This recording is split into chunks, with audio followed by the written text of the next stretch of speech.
Hoje nós vamos conversar com o José Renato Hauschild e o seu filho, e também treinador, Elias Rafael Hauschild, e o tema é Jiu-Jitsu, porque o José ele começou a lutar com 58 anos e agora aos 63 anos está participando de competições e ganhando títulos até em competições nacionais nessa categoria.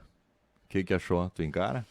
Achei que nós temos que renovar as nossas metas, eu e você, sobre atividade física para o próximo ano. José, bom dia. Prazer tê-lo aqui conosco. Bom dia. Muito obrigado por ter sido recebido por vocês, Aline, Moisés. O que eu tenho para dizer assim é que eu me sinto assim muito gratificado, assim, muito. O jiu-jitsu me agregou vários valores, né? Então, e como se diz no jiu-jitsu, é treinar e treinar mais. Daí a gente consegue ir a campeonatos, e já participei de campeonatos pela CBJJ, né? E também já fiz um mundial em São Paulo, no Ibirapuera, né? E onde vim com uma medalha de prata, perdi para um baiano, ganhei de 2 paulistas, e isso aí. Me sinto bem assim, praticando jiu-jitsu. O senhor começa a praticar a partir do momento que o teu filho é professor, tem um incentivo do filho, como é que se deu isso? Foi mais ou menos assim, em 2019. O meu filho praticava e então eles tinham uma academia, ele abriu uma academia na Bento e daí ele disse, vamos lá, pai, tu tá precisando, tu tem que ir. E eu me encontrava assim num momento difícil na vida, estava obeso, eu estava com 109 quilos, hoje eu estou com 92. Então, isso aí tudo me trouxe, me agregou, entendeu? Mas é bem complicado, bem difícil, mas com o tempo a gente ganha autoestima. Vamos trazer o Elias para esse bate-papo. Bom dia, prazer tê-lo aqui conosco. Bom dia. Então, na verdade, foi um trabalho de formiguinha, né? Porque levou tempo para convencer ele, porque a gente sabe que tudo que nos desafia na vida, né? De certa maneira, querendo ou não, gera um pouco assim de medo, de receio, né? Mas será que é para mim? Será que eu vou conseguir? Né? E principalmente, na época, a gente não tinha ninguém na academia da idade dele, né? Ele foi o primeiro e hoje ainda é o mais velho, né? Hoje a gente tem outros alunos com 59, com 58, né, com 52, mas ele ainda permanece com o título do praticante mais velho assim da academia, né, mas com um espírito bem novo. E levou bastante tempo, então, foram uns 3 meses, eu acho que eu fiquei convidando ele, insistindo, até que ele veio. E te corrigindo, acho que foi em 2018 que tu começou a praticar, mas... E hoje ele treina, né, 4 a 5 vezes por semana. Aí também esse ano a gente conseguiu agregar mais uma atividade física na vida dele, que ele faz a preparação física também, né, treinamento físico, de força, num estúdio de um amigo nosso, do Lucas, na Hero. E é isso, sabe? Acredito que o desafio e aceitar um novo desafio, acho que motiva as pessoas, e eu acho que é isso que as pessoas precisam.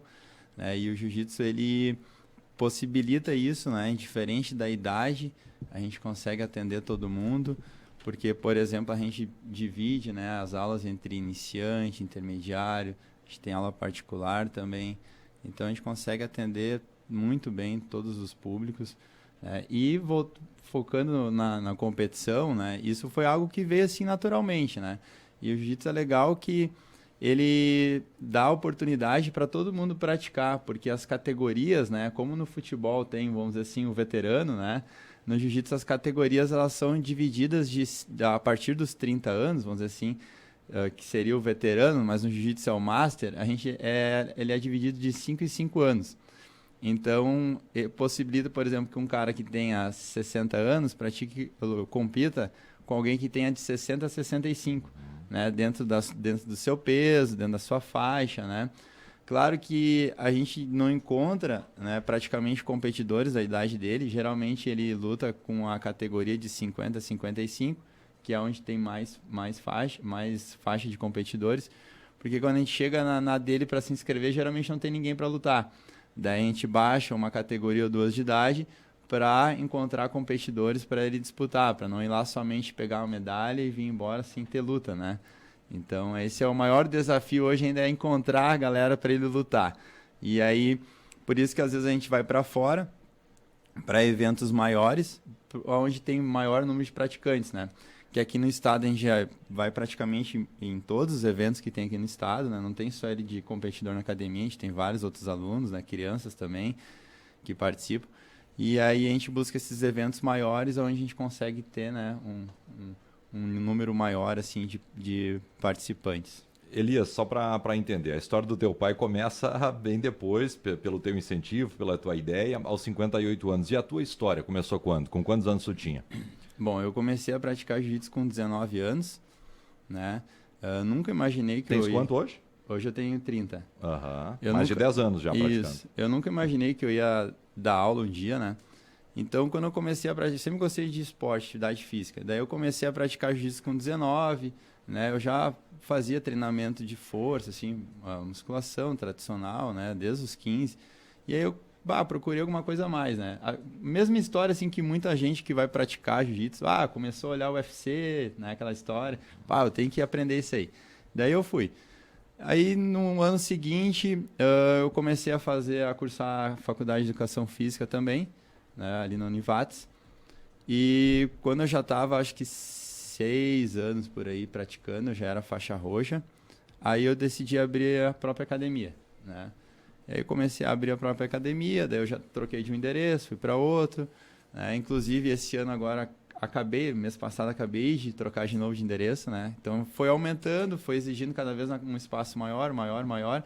E hoje a gente, né, o mês passado a gente reinaugurou a academia, então a gente está num espaço bem grande, bem confortável. E hoje eu só faço isso, né?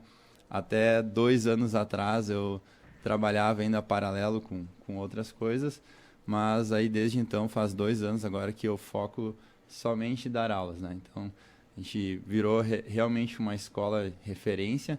A gente começa a dar aula às 6 da manhã e para às 9 da noite. Tem vários professores. Hoje a gente tem 3 salas de aula, né? Que é tatame, mas são salas de aula de aprendizado. E a gente tem hoje, por exemplo, possibilita o pai e o filho treinar no mesmo espaço, no mesmo horário, em ambientes separados, óbvio, né? Cada um tem as suas necessidades de atendimentos individualizadas. E é isso, né? Hoje é um sonho, assim, por exemplo, que eu nunca imaginaria, né? Tanto que quando eu entrei na faculdade de Educação Física, comecei a cursar, eu, nunca pensei, mesmo cursando, que eu ia viver de jiu-jitsu, né? Pensei, vou trabalhar com treinamento físico, alguma coisa assim. O jiu-jitsu não deixa de ser um treinamento físico, né? É um esporte também, uma modalidade, mas bem diferente, né? Como eu imaginava. Olha só, e eu queria saber, então, se é possível para todo mundo, em qualquer faixa etária, é possível tendo dedicação ou realmente aqui o José é um fora da curva? Então, o José realmente é o meu pai, né? Não querendo puxar o assado, mas realmente ele é um fora da curva, né? São pouquíssimas pessoas que praticam nessa idade, né? Todos podem, com certeza, mas eu digo que ele é fora da curva na questão de competir, né? Então já tem poucas pessoas que participam na idade dele, tem menos ainda que competem, né? Mas não, por exemplo, hoje a gente tem lá o seu Gilberto também, que é um baita exemplo, né? Um cara que saiu também do sedentarismo, ele trabalha numa empresa em escritório, acho que almoxarifado, então um cara que estava a vida inteira sem fazer nada, né? E começou a praticar jiu-jitsu faz 1 ano e meio, é um cara 100% assíduo, nunca falta uma aula e também deu um upgrade na vida dele, né? Todo mundo pode praticar, a gente tem assim relatos dentro da nossa escola, né? Porque a gente tem uma franquia aqui da Aliança, né? Então tem uma escola que tem mais de 300 unidades pelo mundo. Então a gente tem relatos dentro da escola de alunos com 80 anos que praticam, 70 anos que competem. Então assim, não tem limite de idade, né? Se tu procurar uma escola, né, que tenha qualidade de ensino, tenha metodologia de ensino, vai conseguir atender com segurança, com qualidade, todo mundo, bem tranquilo, tá? Então a gente atende ali desde 4 anos de idade, né? Começa com as criancinhas E aí são divididas em 3 níveis, né? E depois os adultos também é dividido, não é pela idade dos adultos, né? E nem pelo sexo. A gente divide justamente pelo iniciante, intermediário e avançado, pelo tempo de treino. Claro, pode ter um aluno ali de 10 anos e um de 60 anos. Sim, mas em turmas separadas. Claro. Né? Claro. As crianças, elas treinam de 4 a 6, de 7 a 9 Perfeito. e de 10 a 14. Aí 15, adolescência ali, já entra junto com os adultos, né? Aí é dividido em iniciante, intermediária e avançada. Quero voltar lá atrás, porque o José fala na apresentação dele que ele estava obeso, ele tinha um problema com peso, já na faixa de 60 anos, com 58 anos. O que foi mais difícil lá no início, na hora de praticar o esporte? No início tudo é difícil. Eu fazia as primeiras aulas, assim, eu saía desmanchado do treino. Já tinha praticado alguma modalidade de luta? Não fazia, jogava um futebolzinho. Sim. Assim, né? As brincas? As brincas, né? Dentro das empresas, a gente fazia lá, o pessoal se reunia, jogava lá uma vez por semana, ou cada 30 dias jogava um futebolzinho, né? Mas nunca fui atleta, assim, de ser focado na coisa, né? Então, daí, o início é muito difícil. Eu saía destruído dos treinos. Eu saía assim, ó, mortinho, eu não via a hora de chegar em casa e me atirar no sofá. Digo, ai, meu Deus do céu, me dói tudo, entendeu? E daí eu pensava assim, e aí eu via aquele pessoal assim, os outros, né, saíam do treino feliz, conversando e contando piada, né? E eu pensava, meu Deus, como é que eles conseguem sair do treino e ainda ficar brincando? Tô todo arrebentado, vou ter que ir para casa. Então, daí eu pensei, mas um dia eu vou ter que chegar nesse nível. Hoje eu termino um treino assim, ó, dá uma satisfação, assim, eu sigo a minha vida, toco normal, entendeu? O jiu-jitsu libera uma endorfina, assim, libera uma droga legal no cara, que todo mundo, a gente treina junto, a gente se cumprimenta, se abraça no final do treino, né? Agradece um ao outro pela satisfação que dá o jiu-jitsu. O senhor prefere treinar cedo, meia-tarde, final da tarde? Qual é que é o ritmo? Não tem uma regra? Tenho regra por causa do meu trabalho, então o meu melhor horário é meio-dia. Olha só. Vou treinar meio-dia. Pô, e o almoço? O almoço vai lá pelas 3, 4 horas da tarde, vai assim, né? A hora que der a gente come. Desde o início da prática, o senhor está comendo bem menos? Bem menos, bem menos. Eu me foco assim numa alimentação mais fruta, como ovos mas não sou muito regrado não. Como de tudo. Não tem assim.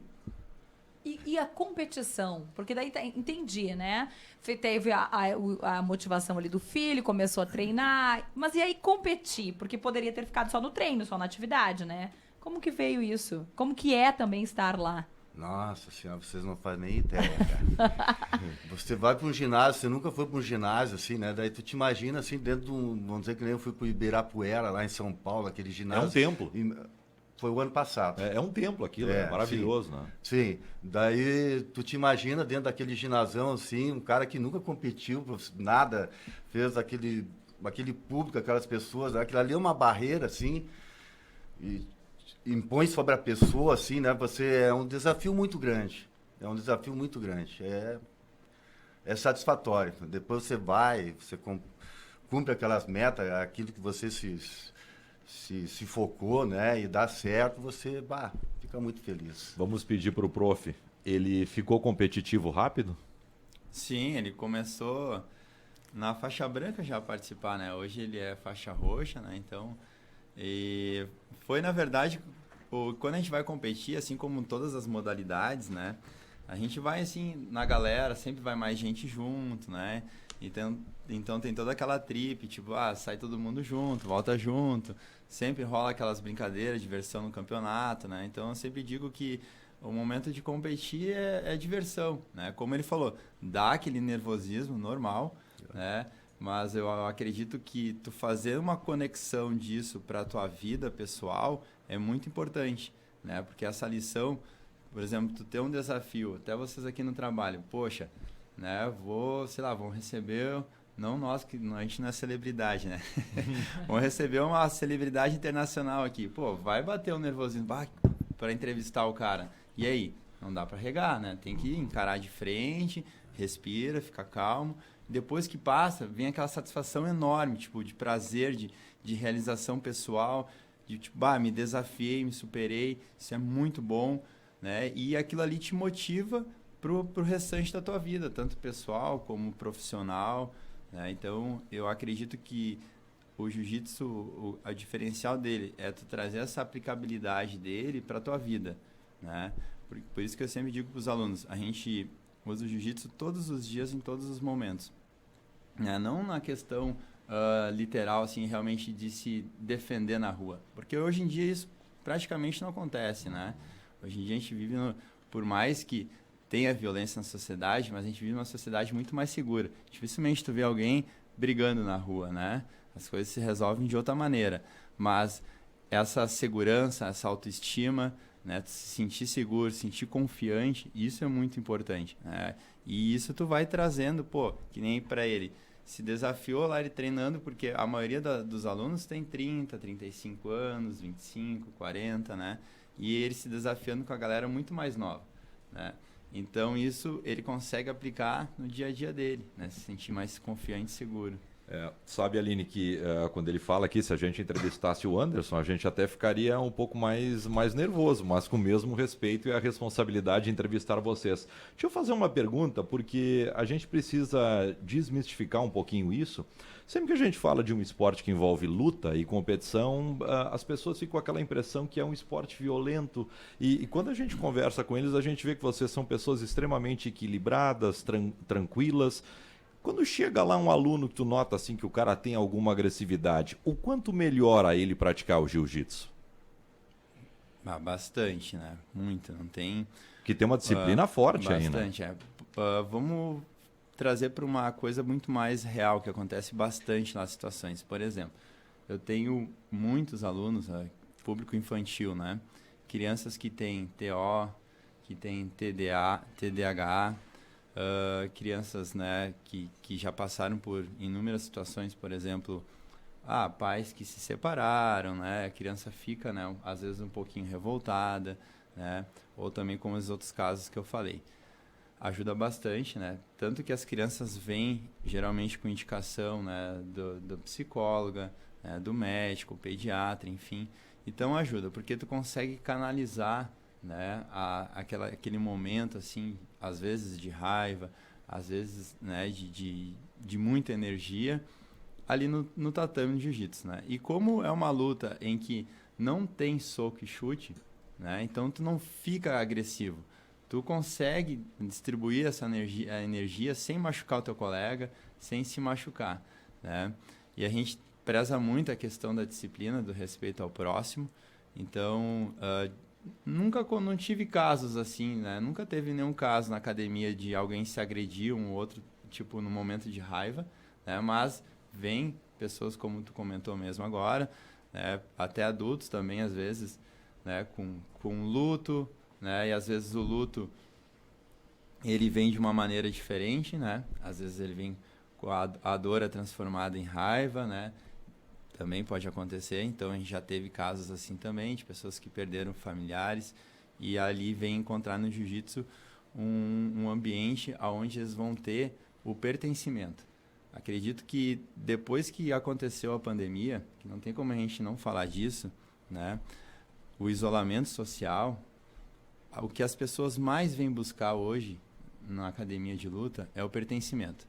As pessoas podem vir falar no início: mas eu quero perder peso, mas eu quero aprender a me defender. Depois que o aluno está ali 2 meses treinando e tu faz a mesma pergunta para ele, é o pertencimento. Ele pertencer a um grupo social, real. Porque hoje em dia as pessoas pertencem a um grupo digital. Tipo, eu estou numa comunidade aqui do Instagram, numa comunidade do WhatsApp, do Facebook. Tá, mas e o real? E o contato físico, frente a frente, a falar, né? E isso se perdeu muito na pandemia. Então, as pessoas vêm buscar isso e ali elas encontram isso. E isso sobressai as necessidades, as outras necessidades. Claro que a pessoa vai perder peso, ela vai se sentir mais confiante, ela vai aprender a lutar, se defender, mas o pertencer a um grupo, onde esse grupo cuida da saúde, né, pratica bons hábitos, tu vai evoluir, tu vai acompanhar o grupo, né? Baita aula. Possível para todo mundo que tenha dedicação. Talvez não no nível, né, do José, que vai para a competição, né? Mas possível para todo mundo. E tem planos para o ano que vem de competição? Olha, nós estávamos ali fora, antes o meu filho estava falando que a gente tem uma contabilista aí, que ela está agilizando os passaportes aí, para nós ir para Vegas Olha o ano aí. que vem. Opa! Lá existe um mundial de Master, né? É o maior mundial, o maior campeonato do mundo, né? E a gente tem um sonho de ir para lá. Bom, É um desafio. daí passa por alguma seletiva ou precisa só se inscrever e participa? Como é que é? O Mundial de Master só precisa se inscrever e participar, né? Perfeito. Ele não é o de adulto, ele é profissional mesmo, né? Então o de adulto tem uma seletiva, mas o de Master não, né? O que possibilita é simplesmente tu conseguir os meios de chegar até lá, né? Mas como ele comentou, é o maior evento, né, de lutas do mundo, né, justamente em Vegas. E paralelo acontece uma feira, né, de artes marciais. Então também é uma maior feira, né, que tem. Então o Cunho não é só ir lá participar também, mas também trazer bastante novidade aí para cá, né? Então voltamos a falar antes desta viagem. Assim que ele confirmar a presença lá, vocês acionam Nos a nossa avisam. produção Com aqui, que a certeza, gente vai querer conversar e O de- depois... Perfeito. O de Vegas é um sonho, mas assim, o que a gente vai concretizar certo no ano que vem, né, é o brasileiro, que também é em São Paulo, né, e alguns outros campeonatos, né, por exemplo, já tem o Sul Brasileiro, que vai ser em Floripa, né, em fevereiro, e o brasileiro no mês de maio. E aí esse Vegas aí é o ápice, vamos dizer, a cereja do bolo. Se der certo, a gente está super feliz. Legal. Elias, só para fechar bem rapidinho, onde é que é a tua academia? Allianz, é isso? Aliança, isso Allianz. Onde é então, que é? A nossa academia ela fica hoje ali na RS 130, né?